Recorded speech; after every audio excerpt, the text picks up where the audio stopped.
Welcome weirdos and weeboos to my first proper video on Undercards. Undercards is just what it sounds like. It's an Undertale fan game that's a collectible card game, kind of like Hearthstone. And I've actually played it for a really long time, but I actually haven't really made videos of it on this channel.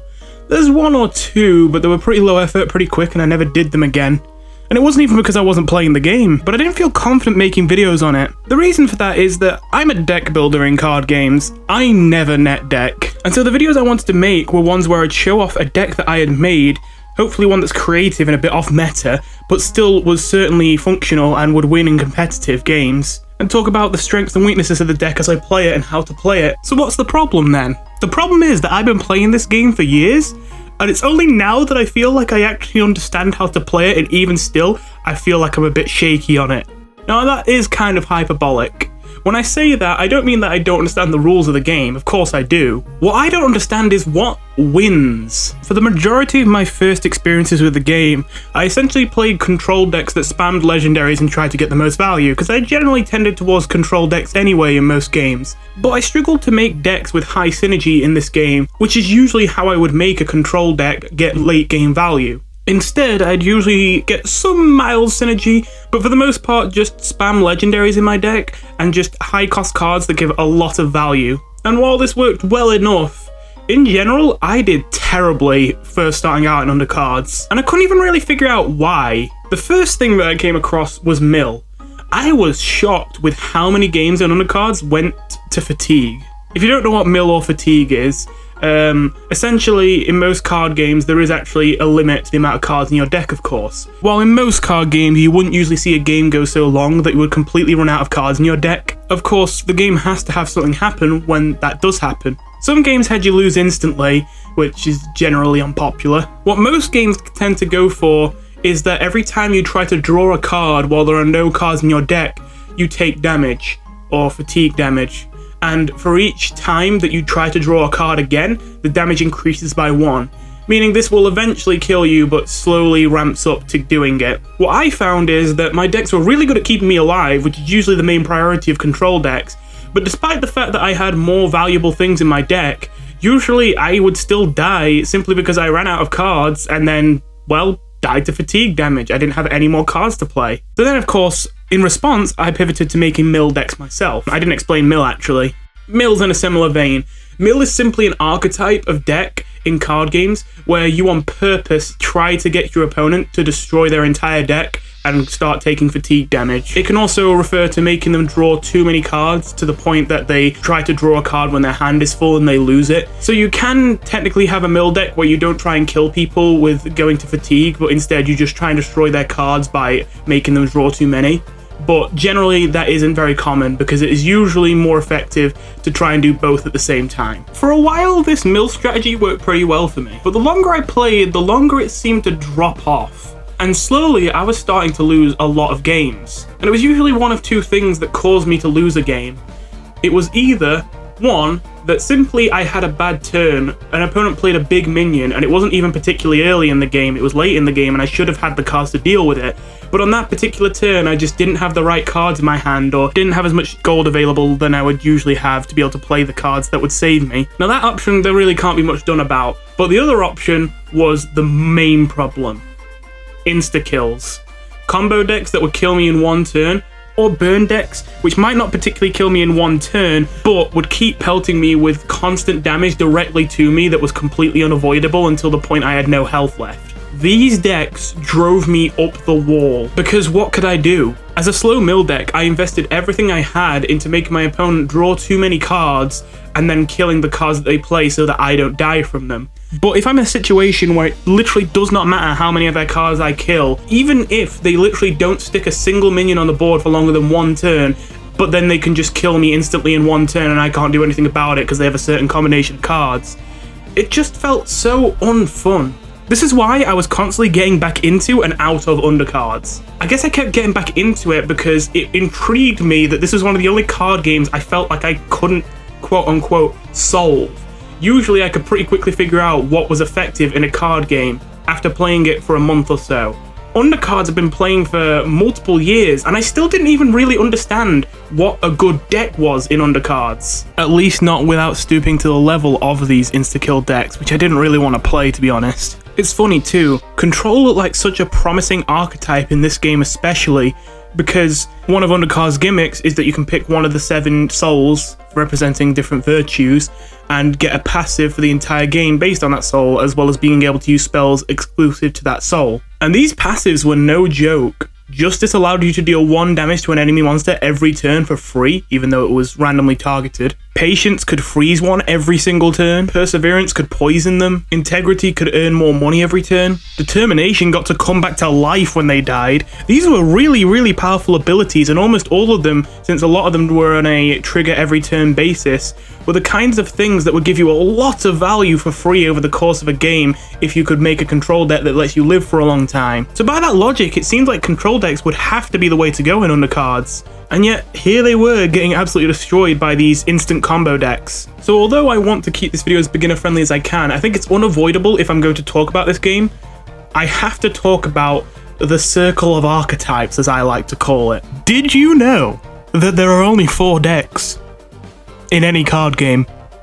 Ever. Okay, no, I'm joking, I'm exaggerating, but basically there are 4 deck archetypes. Now there are of course more than 4 technically, but almost every archetype that lands outside of these 4 archetypes is more a combination of some of them. So what are these base 4 main archetypes? Arguably 3, but we'll get to that. Well, of course, first there's aggro. Just play as many minions as you can, as fast as you can, and kill your opponent as soon as you can. Then, this is where it gets a little bit arguable, there's mid-range. Some people will argue whether mid-range should count or not. Mid-range is essentially kind of like aggro, but you kind of at least a little bit care about having value.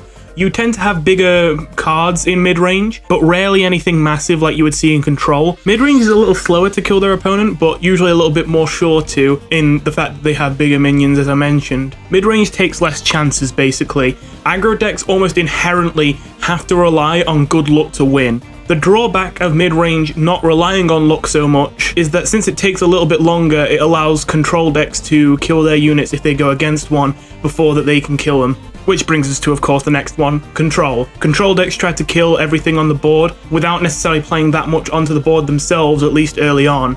Their only goal really is to survive until the late game, and then the idea is that a control deck will have so many big and powerful cards in their deck that if they make it to the late game, they will almost certainly beat the opponent because their cards are simply bigger and do more than the cards the opponents have. And then finally, there is Combo, Slash Burn. To be honest, they both kind of fit the same archetype. It's kind of annoying, we should really have a word for it, but I don't know if we do. The general idea is that this is an archetype that tries to kill your opponent, but not by actually putting minions on the board. Instead, they have some sort of combination of cards that allows them to kill the opponent without having to play a single minion. So the reason why I describe it in this roundabout way is because, as I say, this category includes both burn and combo. And I mentioned before, burn decks aren't necessarily decks that kill you in one turn, but they just have so much damage that directly targets you that doesn't require a minion to be on the board, that even if it doesn't happen in one turn, it's still something that the vast majority of decks can't do anything to prevent. So it's almost as good as being able to do it all in one turn, which is of course the ultimate solution to control decks, having a way to kill them instantly in one turn without them being able to respond with anything. Because the strength of control decks is of course the fact that you have so many powerful cards that can prevent your opponent from doing something that is likely to kill you. So now that we've established these 4 archetypes, I could even give a little example of how other archetypes do exist but kind of fall into subcategories. I mentioned before that I was playing a mill deck. I differentiated that from a control deck, even though it was still a deck where I tried to win with late game value and stayed alive for a long time. And that's because I would consider a mill deck a hybrid between a burn deck and a control deck.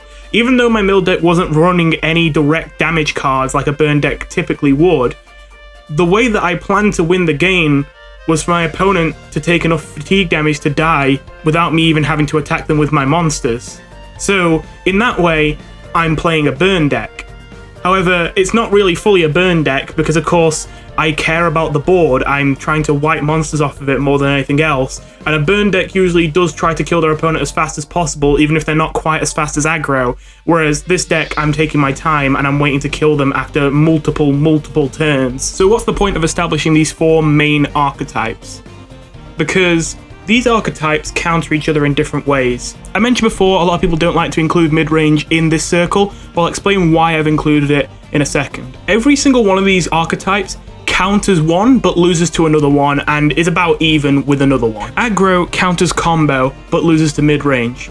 Aggressive decks can usually kill combo decks because combo decks take time to set up their combos because they usually have to find the cards to do it. And although they tend to be relatively fast, they're not faster than an aggro deck. And because they're so desperate to find the combination of cards that wins them the game, they don't have much room to put cards in their deck that prevent them from dying early on. This leads to them becoming weak to aggro because of course they don't have the cards to kill the units they play early on, and they don't have any mechanism to win the game before the aggro player will get to win the game first, unless they get really lucky draws. Aggro loses to mid-range though, because mid-range will, as I say, still play fast enough that they will try to play for the board just like the aggro player, but their minions will simply be bigger. As well as that, this isn't in every game, but a lot of games like this have a lifesteal mechanic, some sort of keyword that means whenever this does damage, heal that exact amount to you, and typically mid-range decks will see lifesteal units in them. A good example of that would be Justice Shadow or green-purple decks in Eternal.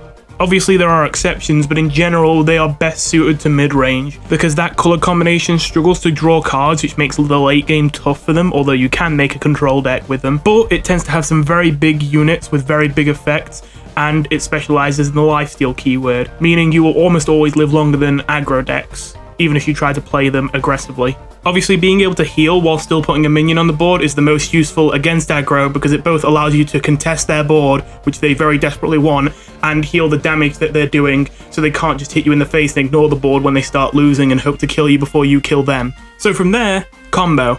We've already mentioned that combo loses to aggro, but it beats control. Control can't do anything against combo for the most part because they rely on them playing minions and control killing those minions, but combo doesn't care about minions, it just kills you in one turn. And we've established that control loses to combo, but control beats mid-range. Since mid-range is so interested in playing its big, chunky units that give them a lot of value, but maybe not as much as a control deck would, mid-range decks will almost always be forced to go late game against control decks because they spend so much into putting big, powerful units on the board, which the control deck can then just wipe, so they won't get an early kill. And then in the late game, the control deck's whole point is that it has more big things in it than the other decks do. So even a mid-range deck, which doesn't necessarily have terrible value in it, is not going to have as much value packed into its deck as a control deck, and so the control deck will win. And that leaves the last one, mid-range, which, as I mentioned, beats aggro but loses to control. And we have a full circle now. Any matchup I didn't mention is one that I would consider about even, a 50-50, like control against aggro and combo against mid-range. Both combo and mid-range tend to kill around the same times, so essentially it's just, can the mid-range deck play aggressively enough that they can kill the combo player before they get their combo? And as for control and aggro, this is the main reason that I wanted to include mid-range in the circle, even though most people cut it out and just put aggro in there. I understand why people do this, but I feel like it causes a very bad misconception that control beats aggro. I really don't agree with that. I think it's much more an even matchup. In other games, there are a decent amount of aggro decks that exist for the most part to screw control decks, which wouldn't make sense if control decks beat aggro decks. A good example would be Yetis in Eternal. Even if you're not familiar with this card game, I'm not going to talk too much about the specifics. Generally, it's just a deck with loads of extremely cheap units that have abilities generally that help them prevent spells like control decks would use to kill them off. And these decks have almost no value in them, like barely anything that costs more than 3 in the deck. And yet they tend to kick control decks' asses because they can just get on the board so ridiculously fast and be so ridiculously annoying and sticky and hard to get rid of, even with control's tools, that even with their tiny units, they can kill you pretty quickly. So I think it's a mistake to say control beats aggro. All that being said, we have our circle here. So I know there was a lot of explaining, but trust me, this is going to be very useful for you to understand what I'm talking about in this video. Now we look at this, we get a better perspective of how we got to this position. You can see that if combo decks are prevalent, it makes sense that control decks are going to suck. And it also means you can see where I should go from here. Aggro. Why hadn't I thought of this before? Even if I wasn't aware of this exact concept, I still understood that I could beat these decks with aggro decks. So why didn't I play aggro decks? Well, because I thought aggro decks basically didn't exist in Undercards. Okay, that might sound a bit crazy, let me explain myself. I briefly tried to make aggro decks early on in my time playing the game, but all of them flopped hard, and there was one main reason. If I matched up against Justice or Patience, or sometimes even just Perseverance, that was an instant loss a lot of the time. Justice, as I mentioned, does 1 damage to a random enemy monster every turn for free, and that meant that any of my small low health units that usually had high attack values that I play early on would get killed, and my opponent wouldn't even have to spend any money or cards to do it, and Patience would be able to freeze them all every turn so they wouldn't get to attack until they'd got enough time to completely blow my board out the water. So already that's 2 of the 7 options that as soon as I see them, I practically have to just concede. Then I mentioned Perseverance kind of arguably teeters on this as well, because although their passive on its own isn't the problem, it was that whenever something became damaged, it would get KR, essentially a poison effect, which made it so that it would take 1 damage every turn, and as well as that, there were multiple spells that Perseverance had that were more effective against targets with KR. This meant that even though their passive didn't necessarily damage my units on its own, Perseverance decks would almost always be running cards that would instantly deal 1 damage to multiple targets, and against an aggro deck, which mostly has 1 and 2 health minions, bear in mind that technically that 1 damage is 2 damage, because before I can even attack with those monsters, they'll take at least 1 damage from the KR effect, and that means that everything I play dies before I can use it. So that's already nearly half the options where I'm screwed if I get matched up against them as aggro. But then it gets even worse. We're not even done talking about all the bad matchups. Kindness was a bad matchup too, because it could constantly heal itself every turn, and Determination was too, because as I mentioned, they got 2 lives. Quite literally every soul in the entire game, except Bravery, which was typically the aggro soul, or Integrity, the one that gave you more money, which even then you could say Integrity is pretty bad. All of them were bad matchups, to the point where comparatively, I would actually be happy to see a Determination a lot of the time. Let me put that in perspective. As an aggro deck, I would often be relieved to see that my opponent instantly at the start of the game had the free ability to come back to life as an aggro deck, because that was better than the alternatives. Basically, the reason why I'm hammering this in so much is I'm a little bit embarrassed about having thought that aggro did not exist in Undercards, essentially. But I'm trying to explain why it's not like I didn't think about it. It really looked like to me, how the hell do you even play aggro in this game when so many people can screw it over for free without even having to play cards? Well, one of the reasons I haven't made many videos on Undercards is, as I've mentioned, I want to give you decks, and I want to give you an explanation of why they work, and I want to show you and share with you my understanding of the card game. And I felt like I did not understand how to win in this card game, even though I generally had a just barely positive win rate. It kind of felt like it just happened. When I lost, I didn't really know why I lost a lot of the time. It just kind of felt like I went against a deck that I couldn't win against. And when I won, it kind of felt like, okay, I just kind of went through the motions and did what I always did, and I won. So my confidence was kind of iffy on whether I really knew what I was talking about, until eventually I decided, screw it. I've been iffy on whether I really understand this game for a long time. I probably understand it more than I think. I mean, I've gotten to high ranks before. I'm probably good enough, and I started making videos. And then I found out just how completely out of it I was in comparison to the rest of the community. Because someone had commented on my video about me trying to make an aggro deck, desperately, that works, that it was one of the greatest examples of pose lore he's ever seen, which is where basically someone's telling a lie that seems like so sincere it's like really hard to tell if it's ironic or not, something along those lines. I'm giving you the short version. So basically, he could not tell if the entire video was a joke, and he didn't even mean that in a mean way. He genuinely couldn't tell, because it turned out that aggro was the best archetype to play at the current time, and yeah, the top tier decks were aggro decks, which completely confused and blew my mind, because I couldn't find anyone playing aggro, certainly not anyone winning with aggro, and I don't even know if I've even won a single game with a real aggro deck in Undercards until this point. But that kind of embarrassed me, and kind of made me think, damn, I really don't know anything about how to win at this game. That's not to call this person out, they weren't unpleasant, well, it just embarrassed me quite a lot to find out I was that wrong. But in hindsight, I think I get it now. If combo is so dominant, then that must have been why aggro was still good despite everything holding it back. Because combo was just so ridiculously rampant that aggro still had a place in the meta, even with so much working to hold it back. still, even trying to play aggro decks, I realized they kind of worked, but they still didn't feel very good.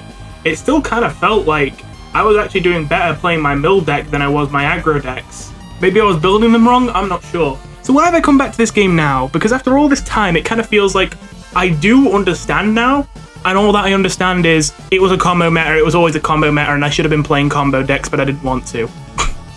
And as I mentioned, those are my least favorite type of decks. Don't get me wrong, it's cool. I respect people who build combo decks, but I have no respect for the people who net deck the most popular combo deck and just replay the same 3-card combo every single game that they didn't even think of to instantly kill their opponent. I think it's the most brain-dead and boring meta you could possibly have in a card game.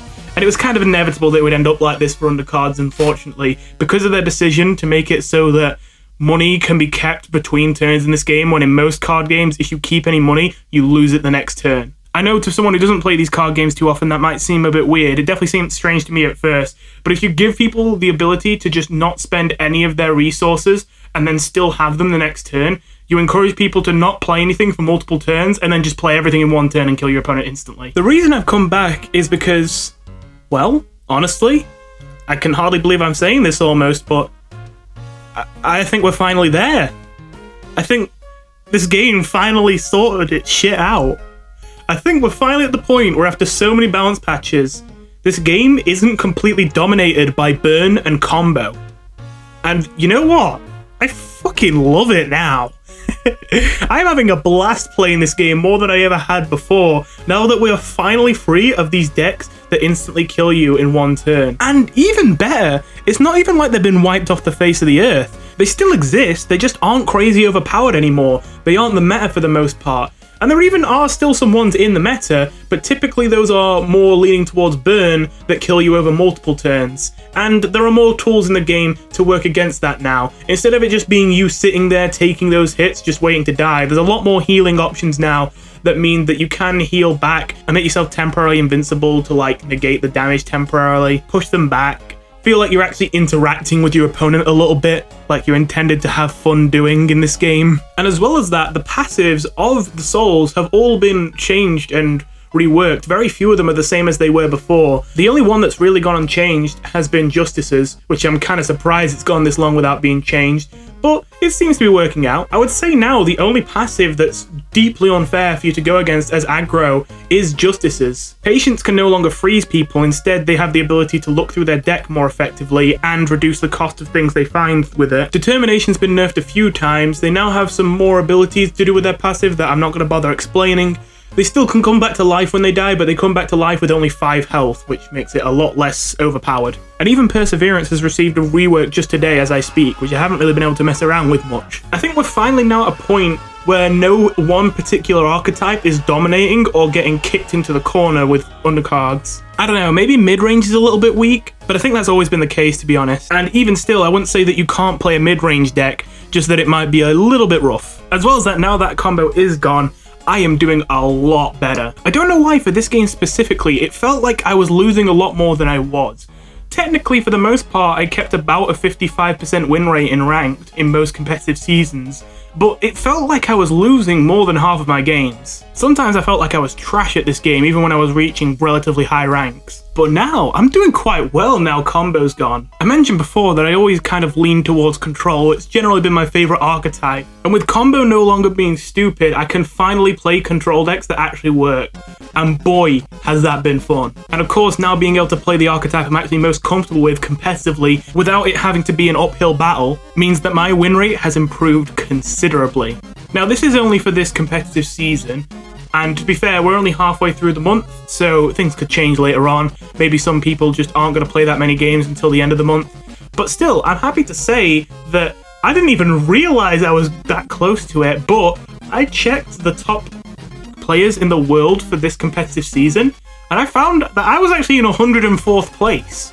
I am really close to cracking the top 100 in the world for this competitive season, which kind of caught me off guard. And after seeing that, I had to go check my win rate, and sure enough, my win rate was over 65%. And that's not just with one deck, that's with all games, with all decks for that competitive season. That's over 89 games, so that's a pretty good sample size too. Basically what I'm getting at is it's likely not just luck.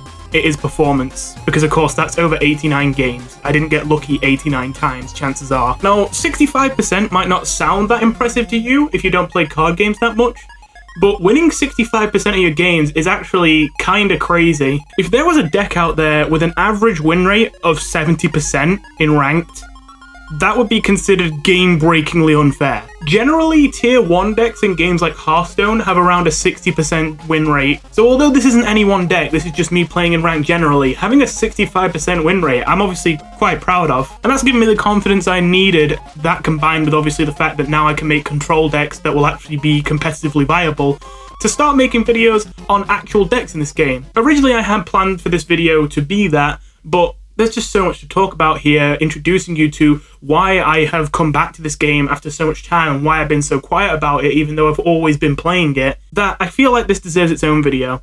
But you can bet in future I'll be making uploads on specific decks and how to make them. Or maybe even, if you're interested, a little bit of advice of how to start playing this game early on and how you can get to the high ranks even as a pretty new player with not so many cards. This game has an interesting free-to-play experience. For the most part, it is very good.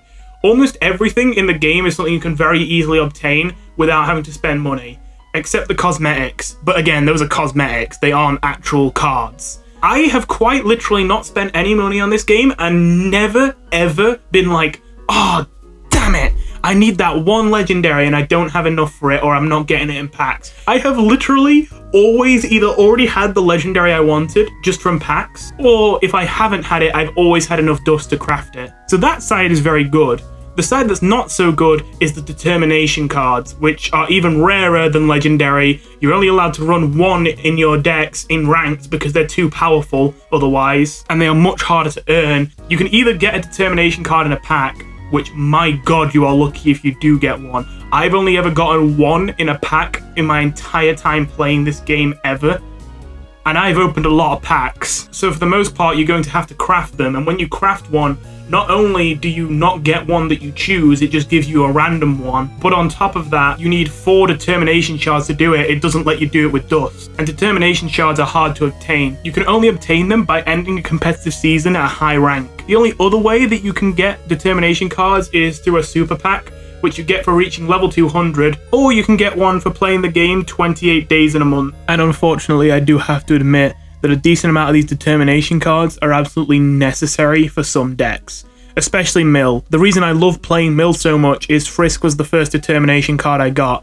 which I will have to admit, for all the complaining I do about my bad luck, I am very happy I got Frisk first, because as I said, I get a random one, I don't know what I get, and I actually wanted Frisk more than any other one because I wanted to do Mill decks. And you really can't do them without Frisk. Frisk is absolutely necessary for Mill decks because of the fact that it is a card that infinitely shuffles itself back into your deck and also makes you invincible while it's on the board. Which means if it's not in your deck, it must be on the board, so you can't take fatigue damage.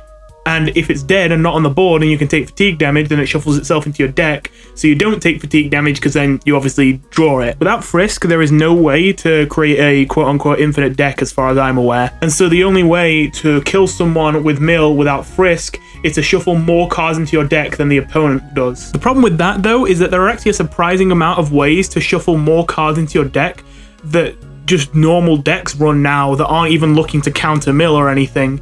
So if your opponent can figure out you're a Mill deck fast enough and you don't have enough shuffle mechanics in your deck, then if you don't have Frisk, sometimes you can actually be the one who dies to Mill as a Mill deck. As well as that, I am yet to own Kara, and I have to say, they seem completely unbeatable as a control card, providing you a basically infinite supply of cheap ways to kill things at the cost of your health. But the way it takes health is the same way it goes away in fatigue. It slowly ramps up, which means the first few times you use this, you barely lose any health. That might sound fair, but this is actually taking away your maximum health, not your current health, which might mean that the damage is unhealable, but also means if you already have 20 current health but 30 max health and you use this, you don't lose any health, your new limit just becomes 29. But to put it in perspective, to lose just 10 health, which yes, that's a third of your health bar, but to be fair, this late into the game, you probably are going to be below 20 health anyway. So personally, I would say going 10 health down is an insignificant downside, even for a control deck.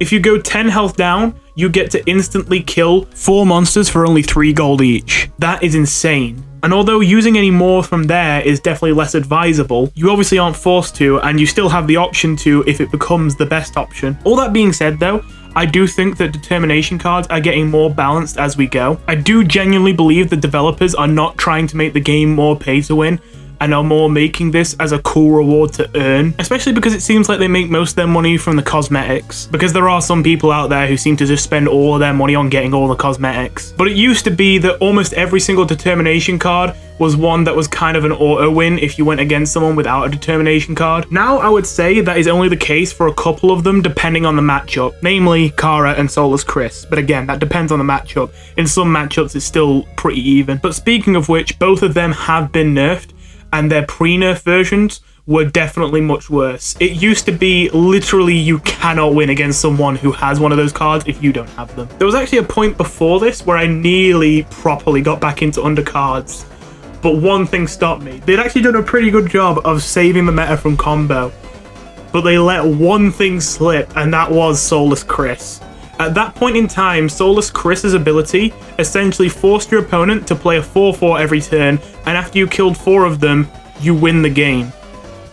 Yeah, that's right, you win the game. No, they don't take 30 damage or you don't draw 50 cards or whatever. You just win the game.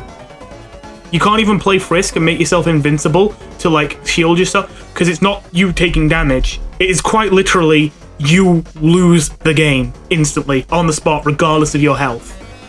Nothing you can do about it. That card was so unfair, it single-handedly stopped me from playing the game. It may seem melodramatic to say that one card made the game so bad I couldn't play it, but it genuinely was like that. I mentioned before, I like to go for control decks, and as a control deck, I am not kidding, it was quite literally a coin flip. At that point, when I was playing this game in ranked, I quite literally, every game was just like, okay, is this guy running Soulless Chris? If they do, I lose. If they don't, I win. I was winning basically every game where my opponent did not have that card, and losing every single game without fail when they had that card.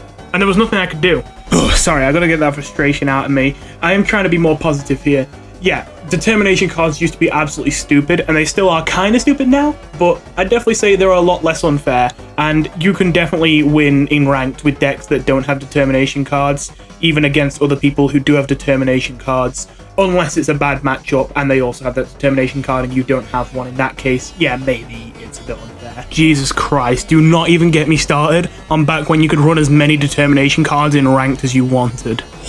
You know what, I know the format of this video has been a little bit all over the place, but I mean, I think that's just how it has to be because of how all over the place my experience with this game has been. That being said, it's probably best to go out on a high note. So, having been so negative about a game that I'm now trying to present positively, I think I'll end this off by talking about 2 positives about this game. First of all, there's a new card, at least new by my standards, I don't know how long it's been in the game, called Teachatorial, and it is amazing. Like seriously, this card is a blast to use and solves so many of my problems with the game. One of the biggest issues was the fact that combo decks were literally just impossible to prevent. There was basically no measures you could take to prevent them from being able to do this instant kill. Because there was no way you could really take something from someone's hand or remove it from their deck without having to rely on complete luck. The best that you had is mill decks, which is another reason why I use them, could make them overdraw a card they need for their combo and then they won't be able to do the combo. However, whenever possible, they'll obviously run multiple copies of the cards they need for their combos, and if they can't run copies, then usually they'll play it extra safe. If the opponent is just clever enough to not let their hand get too full, then they can make it basically impossible for you to, you know, make them overdraw. And this card did one simple thing. It is a 6-cost 6/4 that when you play it, lets you look at your opponent's entire hand and pick one card from it to send back to their deck. And you know what, I really like this too, because it doesn't even destroy the card, it just sends it back to their deck. So if that's a card that, like, if they don't have it, their entire deck gets dismantled, it's not even like they lose on the spot. They can still win, they just have to get the card back. And for a moment, this actually disappointed me because I thought it wouldn't be cruel enough to combo decks, but again, having seen how combo decks are more balanced in this game currently, it actually works quite well. Instead of just instantly making these combo decks completely dismantle, fall apart and concede, it makes them take longer to get their combo. which gives other decks more time to get their game plan in, which makes it easier for you to kill a combo deck before they can kill you, which is the only real response to them, except just completely destroying their combo. But again, even that isn't really an optimal solution from a game design perspective. It is a good solution from a just winning the game perspective, but obviously it's not very good if one of the only ways to counter your deck is something that when it happens you just instantly concede and you just don't even try and win. This even helps Control, because even though with the added time, Control probably still isn't going to kill them first, sending things back into their deck gives you another opportunity to potentially make them overdraw it or use some other kind of disruption to transform it or destroy it. Believe it or not though, this isn't actually just a card I love because of how much it destroys combo. That seems like its main use at the moment, and in most card games it would be. However, this also has one other very unexpected but very effective use as an aggro card. You see, of course, the main bane of aggro is board clears, and typically Control is going to be running board clears. But one thing I actually kind of didn't notice until recently is almost every single board clear in the game currently is a soul exclusive spell, and for the most part, there's only one for each soul. And as well as that, for just about all of them, the board clear is an epic, which means you can only run 2 copies of it. That means that although this isn't a blanket true for every single deck, the majority of decks only get to run 2 board clears. But that's usually enough, because usually those board clears are very effective and those decks will have the means to get those board clears when they need them. However, the fact they have so few of them means that as an aggro deck, it's very common that you can run Tutorial not to dismantle combo, because you're already going to kick combo's ass, but actually to mess with Control, because that Control deck is counting on being able to use its board clear to wipe the board and not have to deal with your aggression. And if they only have one of the 2 board clears in their hand, which is very likely, you can easily just play Tutorial to send it back to their deck, and now they actually have to deal with your board. And even as someone who plays Control, even though this is something that counters Control, I love this. Even though Control is my favorite, every single archetype has a way that it can get boring and overdone, and the way that Control gets boring and overdone is if it has way too many effective board clears that are super predictable that they're still going to play every time and you won't be able to do anything about it. Well, now, it's not like that. Aggro has a tool that you can never feel safe that you've already won the game 100% just because you have a board clear in your hand at the start of the game against an aggro deck. Because you never know if that aggro deck's just going to drop a Tutorial and snatch that board clear right from you. You have to have backup plans ready. And I like this too because a lot of the cards in the game, even though there aren't many board clears, there's still a lot of Control options, things like Soul Drain and Determination. Of course, Justice is especially good for that, having Strafe, having Punishment, having Headshot. But most Souls, even if they only have 1 or maybe 2 board clears, do have a lot of direct damage options. They're less effective, but they still work, and they still control the board. So it's not like losing your board clear is an instant loss for a Control deck against an aggro deck. It makes it harder, but you've not lost right there. So this is a card that's most useful to aggro decks and Control decks, both the decks that were really getting bullied in the meta beforehand. So I absolutely love it, and I think it's just amazing design in general. It turns matchups that would usually be extremely polarizing and just instant win if this happens, instant loss if this happens, to much more interesting outcomes where you really have to have a backup plan ready all the time. My last point for this video is I want to talk about one other phase I had playing this game, which was the most enjoyable phase I had before this phase, which I would say is definitely the most fun I've had playing the game ever. And that was in January of 2019, which was the first time I made it to Diamond rank, and I actually made it to top 150 in the world for that competitive season, which I was pretty happy with. At that point, I was actually playing the game quite a lot, and mostly it was because I had found a deck with relatively high synergy, which was actually kind of working for me. It was still rough dealing with combo, but it wasn't quite as stupid. Mostly because although this was a Control deck, it could play for the board a little bit more than usual. This was a Coffin Deck. Coffin is a card in Undercards that is a 4-cost 2/3 that when it dies, at least at the time, it would summon a copy of a random monster that had died that game on your side of the board. Now this is summoning it, not playing it, and there is a difference. Essentially, if they had any kind of ability that happens as soon as you play it, it doesn't trigger. But of course, you still have its attack and health, and you still have any on-death abilities or active abilities that are constantly in play as long as it's on the board. I would use this with big units or units that did bad things when you played them because they had big stats for their cost, to run a pretty high value Control deck where I got a ridiculous amount of huge bodies that were really difficult for the opponent to deal with by playing multiple coffins and copying them constantly with integrity spells, considering they had one called cloning, which, well, you can kind of guess what that does. And this deck was an absolute blast to play. I remember it started getting really tight at the top ranks, and it got to the point where I was basically just playing the same 3 people over and over because there were so few people at that higher rank at that point. And it kind of got funny because since we were always running into the same people, some of them started getting a little bit cheeky and actually started teching in cards that were usually useless specifically to deal with my deck because they knew they'd be playing me constantly. And so I started doing the same to them and started taking in cards that would usually be stupid to play just randomly in ranked, but I knew they'd screw over their decks. It was pretty funny, honestly. I've never had that in a card game where I've been queuing with the same people so often that we literally start teching specifically to screw each other over. I mean, it was pretty funny though, and actually it was interesting. I never really seen it done before. The main thing I remember sticking out, a lot of it I don't remember specifically now because of course I'm talking about over 2 years ago. But I remember in particular the person who had the most rough matchup against my deck, who I was playing constantly, who I was beating probably the most. They clearly got a bit fed up of getting beaten by my deck, and they started putting in Forest Worm, which it's changed now, so I might get this a little bit wrong, but I believe it was a 5-cost 4/7 with haste, which means that it can attack instantly, but only other monsters. And when you played it, it would remove up to 7 cards from the opponent's dust pile, the kind of list of dead monsters that game. And this was a practically useless card, because there weren't that many cards in the meta that interacted with the dust pile at this point. And even if it was, you would usually get so many in your dust pile if you had a deck built around that just removing 7 of them wouldn't have, won the game for you. So this ability would be useless against 90% of decks. But of course, here was my deck, a deck that was completely built around resurrecting monsters multiple times. And if those monsters were removed from the dust pile, they couldn't be resurrected. And since the monsters I was trying to bring back from my dust pile were all so expensive, I couldn't play them quite as quickly and put quite as many in my dust pile as many other dust pile oriented decks could. So I actually could struggle to get more than 7 into my dust pile. And if that happened, then my coffins would all be bricked.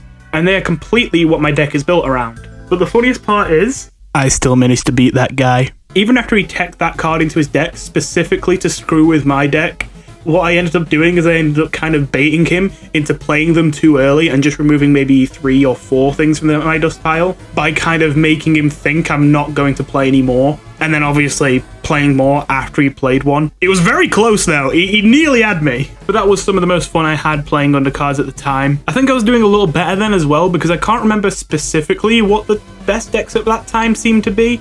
But if I remember right, I think it was Patience Burn. And although Burn, as I said, kind of falls into a similar category as Combo, it's not quite as bad because at least with Burn, I could use cards like Frisk, as well as cards that can heal me to try and reverse the negative effects. So although it was still an unfair matchup, it was at least possible to do something, even though your chances weren't looking good. Either way, I have to say, in total though, this game is looking very, very good right now, and it might even become like the next card game I really get into. I was trying to get into Magic the Gathering, and I thought that would be the next big card game I spend all my time playing, but it hasn't really clicked with me. And Undercards, in the meantime, seems to have transformed into a completely different game that is much more competently designed than it was at first. Which is understandable, by the way. This is a fan project. Give them a round of applause for, even if it took them a long time, finally getting this game to such an interesting and fun point, especially considering they stuck with their design decision to make it so that you can keep gold over to the next turn. I think that's like just generally a really bad idea a lot of the time, but they've gotten to a point now where it's not such a problem. You might have noticed the video isn't over yet. Okay. You know how I was saying this game, I'm constantly getting into and out of it? You know how I was saying how it just like constantly seems to be getting like really fun and then really frustrating? It's gone and done it again. I really thought for a second, maybe this time will be the real time. This is the longest that I've played this game and actually been into it without me getting pissed off. And the game just had to go and screw me. Okay, so basically there's been some balance changes and stuff like that. And basically there's some cards, I don't know if they're new or not. I don't think they are, but I've never seen them before. So I'm a bit confused. I feel like people would have been using them if they existed before. And if you're like, wait, why the hell do you not know what all the cards are if you play this game so much? Again, I come and go so much. And also there are so many goddamn cards, it's kind of hard for me to remember. Anyway, there's a new deck in town, and it's so stupidly, unfairly good, and so cancerous, that literally 90% of my games are that deck right now. No, I'm not saying that as like a joke or like as hyperbole. Like, actually, I counted at okay, maybe not quite that. It's like about 85% of my games are against that deck. What is this new hellish deck then? Well, basically, there was a series of cards that as soon as I saw them, I'm like, this is concerning. This doesn't seem fair at all. Essentially, there are a bunch of cards that give you gemstones and crystal shards. Both basically the same thing. They are crystal-related spells that deal damage. You can't run them in your deck, but you have cards that can create them. A gemstone does 2 damage to a monster and then 2 damage to the opponent, and a crystal shard deals 3 damage to whatever target you want, including the opponent directly. Now, I mentioned before that just straight up damage that you can just target the opponent with has become much more rare and much more expensive recently, and that's helped contribute to a much healthier meta. I do not know why the fuck they made these cards that give you gemstones, because they allow you to get basically a source of infinite damage that goes straight to the opponent's face that they can't do anything about, when everything else in the game was already balanced quite well, so that you didn't just have cancerous face damage decks that could kill you without having to care about what's on the board. So let's get a bit more specific. I'm not going to talk about literally every gem-related card because there's a few of them, but there are 2 in particular that I think are way more stupidly unfair than the others, and they're the 2 gemstone ones, even though the crystal shard is the better spell out of the 2. While you'd rather have 3 damage at whatever target you want, the cards that generate the one that deals 2 damage to a monster and then the enemy opponent are so stupid. You have Stalagmite, which is a 1/1/3, which is already a premium stat line in a game which typically mostly has bad 1-drops. That on top of that has a useful dust ability, when there is a lot of synergy with low-cost dust monsters in this game, and that dust ability is to give you a gemstone. What the hell? They made a card that has a premium stat line at 1 cost that gives you burn and board control at the same time. How is that okay? Okay, whatever. If it was just that, it'd be fine. But it's not just that. It's even more stupid than that. There is also Pickaxe, a 2/1/3 that whenever it attacks, gives you a gemstone. Again, that's another 2 damage to your face that you can't prevent, and also will kill your monsters at the same time. By the way, both the gemstone and the crystal shard only cost 2 to cast, so they're very cheap. But you may be thinking, oh, that doesn't sound too bad, a 2/1/3 that gives you a burn spell every time you attack. I mean, it sounds strong, like a better than average card, but it doesn't sound game-breaking. That's because I didn't mention its other abilities yet. One of them being that it can attack the turn it's played as long as you play a spell, because you can give it haste straight away, and you can even use this to unfreeze it, which already that would then make it an overpowered card. But then they just had to crank it up to 1,000,000 and do something stupid. They gave it transparency, which means that it is literally not able to be targeted by anything, whether it's abilities, spells, anything. Nothing can target this until your opponent's next turn. Essentially what that means is it is impossible to kill this thing before it gets at least 1 attack, unless you use something that randomly targets enemies or targets everything. And because it conveniently has 3 health, which is more than the premium board clear in the game, Strafe for Justice does, because that does 2 damage to everything, this card is an absolute pain in the ass. It is seriously terribly unfair. There isn't really any counterplay to it. You can't kill it on the turn it's played, and if it lives for 1 turn, then already you fucked up. All the while you think, at least now I can get my monsters on the board and kill this thing, only to realize that now they have so many gemstones they can kill all your monsters while dealing damage to your face at the same time. I thought that we were safe from burn becoming a massive problem again, because, well, we had so much healing now, and burn was so much slower. And to be fair, this burn is relatively slow. Well, no, it's a fast deck, but it doesn't happen in 1 turn. It burns you over multiple turns. So it seems like, yeah, this is, like, frustrating, but you can deal with it, right? But 1, because there's no limit to how many burn spells these cards can generate, the healing doesn't help as much as you'd like, although I will admit it does help. But a more important problem is this deck basically just run cards that cost 3 or less. These cards are all stupidly cheap, So that means that they can usually get the damage in to kill you before you can get enough money to play your expensive healing cards. Which again, even if you do get enough money to play those expensive healing cards, you will still be losing on the board. In fact, you'll be even further behind because you spent money on healing instead of taking the board back, and it won't save you. It will just prolong it by like a turn or two. So if you can't out-heal them, what can you do? The only thing that comes to mind is maybe you can out-aggro them. I mean, don't get me wrong, their deck is aggressive. As I mentioned earlier, they have almost nothing but 3 or less cost cards in them. But despite that fact, it does tend to take a few turns to kill you. It doesn't kill you as fast as an aggro deck because it doesn't usually kill you by taking big chances like an aggro deck would to try and close a game out super early. Of course, it wouldn't be a top tier deck if it wasn't consistent, and so it takes a little bit longer to kill the opponent to get its consistency. And this made me think for a moment that there might be a small glimmer of hope.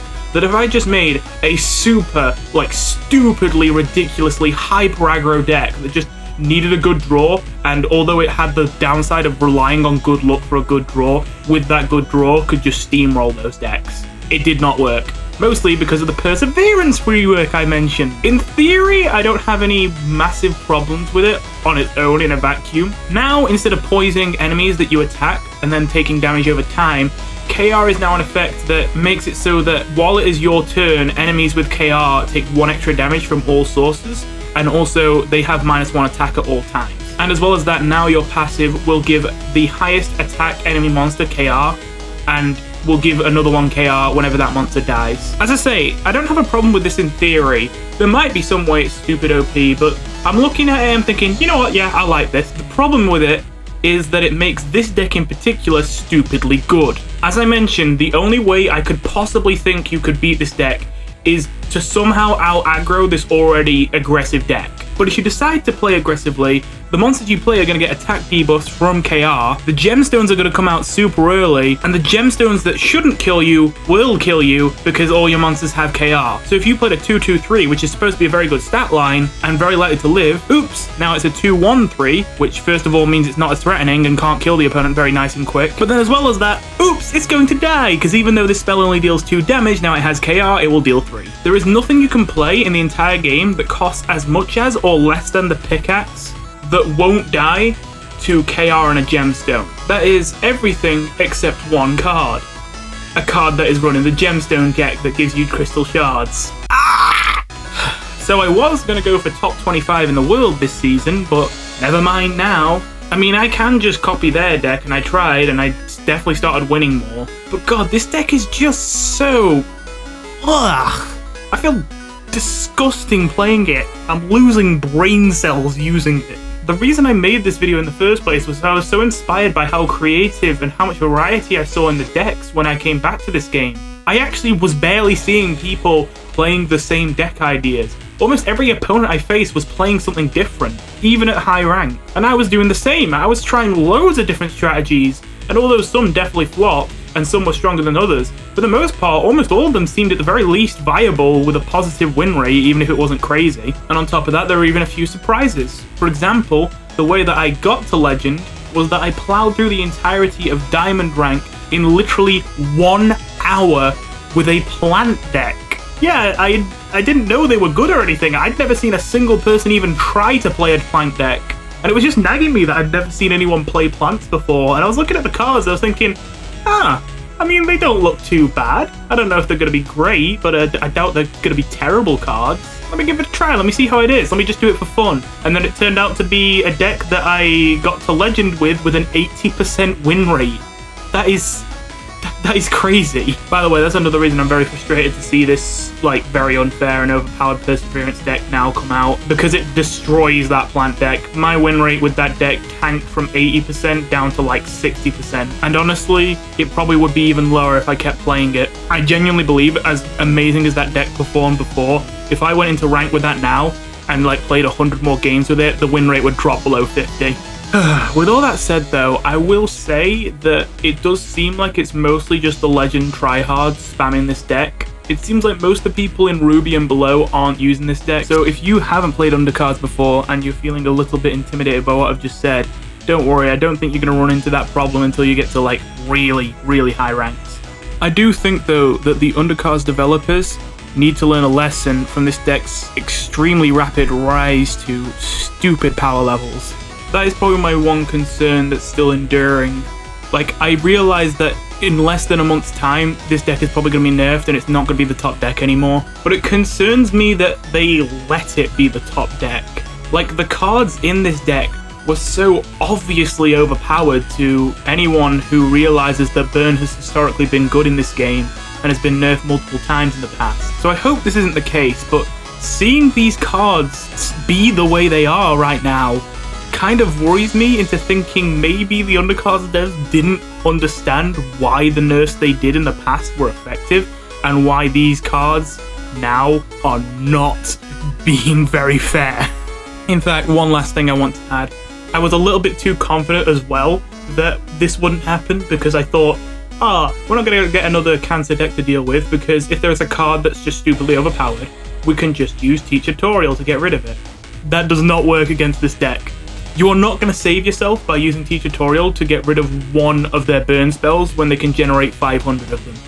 Not to mention he's a 6-drop, and as I mentioned, the majority of the cards in this deck cost 3 or less. So anything that would be significant to remove from their hand, they can already play before you can play Tutorial. Like, it might seem a little bit petty that I added this on to the end of the video. I genuinely considered whether I wanted to for a while or not, because I didn't want to just tack on this seemingly unrelated rant about me just complaining about some deck I don't like. But I think one of the things that bothered me most is what I enjoyed when I was into Undercards was the constant remaking of decks. I have never played a game where I just remake decks on the fly so many times because I'm like, oh shit, yeah, that destroys me. Okay, is there a way that I can make my deck stronger against that without making it worse against everything else? And then looking through the collection and thinking, okay, I could take like one of these in and stuff like that. And even when it was still a little bit rough, the better times where it was rough but I was still playing and for the most part enjoying were times at which that was possible if a bit difficult. And of course, this time, which has been the best of times, has been when I can be as creative as I want and still have fun and still win. But this deck has even killed that fun. Because of course, my response to seeing this deck everywhere wasn't instantly, oh fuck this, although yeah, I decided I did not like playing against it pretty quickly. My first reaction was, okay, let's try and make a counter to this then, if so many people are running it. And that's why I wanted to make this section, because this deck is so concerning because there is actually no counterplay. Like, I'm not saying that because I'm frustrated. I have tried 7 different decks that literally they would be terrible usually, but they are designed specifically just to screw over that deck and make it as hard as possible for them to kill you, and they still lose to it most of the time. That is bad. When a deck is so good that decks specifically made to screw it over don't win against it. For example, I mentioned that this deck mostly ran cards costing 3 or less, and so I started running decks with loads of big mouths, which were 5/3/7s, which when played would instantly kill a 2 or less cost unit, and as well as that heal you for 2. Did not help. I thought maybe if I just get enough healing, I can win. So I made a determination deck where I ran loads of Vegetoids and Call of the Grave, which allowed me to resurrect loads and loads of 1/1 copies of them.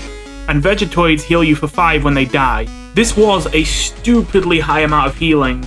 And to be fair, it did mean that the deck struggled to burn me out, but still, their board control was so good that from there I then didn't have a win condition. So the game would just keep going until eventually I ran out of healing. Every unit I played would be given KR and pelted with 1,000,000 gemstones until they died, and I kept healing, but it would only prolong the inevitable. Because my deck was so heavily dedicated to countering their deck, it didn't actually have a win condition of its own besides just healing until the other deck runs out of stuff. But it's like I mentioned before, the problem is that these cards are infinite sources of these burn cards. I only found one deck which had a chance at beating this, which was my Justice Soulless Chris deck, because that deck did not play very many monsters, and the gemstones require you to hit a monster to be able to hit face. So you might be thinking, now I've mentioned that, why didn't I just make a no minion deck? Well, because they can just hit their own minions with it. And of course, it does suck that they have to hit their own minions to damage you, but if the result of hitting their own minions to damage you is you dying and losing the game on the spot, then it doesn't really matter. Basically, I thought about the no minions angle, it's not feasible. It would be extremely difficult to make a successful no minions deck in this game already, and then even if you did that, the reward would not be worth it. This Justice deck ran both healing artifacts, prosperity, and good food, as well as Justice just generally having the best ways to clear the board and being the only one who has some chance of destroying the pickaxes and gemstones before they get to generate more burn. Even that, I would still say is like an even matchup, like a 50-50. You're not favored. So I've tried multiple decks specifically to screw over this one deck and not even caring about their other matchups. And I have only found one that's even got an even matchup with this deck, let alone a good matchup. So hopefully that just puts into perspective why I feel like this was enough of a problem that I had to tack it onto the end of this video. It would feel really dishonest if I made this video praising how fun and glorious the meta is in Undercards right now, and then suddenly you guys came on, started playing, and then ran into this deck and couldn't get anywhere. Well, that's a bit of a downer to end on, isn't it? But again, as I say, if you're planning on starting out, you are not going to see this deck starting out. So I encourage you to give it a go and have some fun. Either way, I'll be making more videos on specific decks in future. Although maybe not as soon as I thought, because I can't see myself doing many videos until this meta changes. I would like to show off the decks in ranked, because obviously I'm going to try and say that the deck is good, and I do not want to play ranked right now. Not until this stupid deck is fixed. Because the only way I could win is to play that deck. So, as much as I'd like to end this video on a lighter note, I can't see any big Undertale related news dropping anytime soon just before getting this video out again. Oh.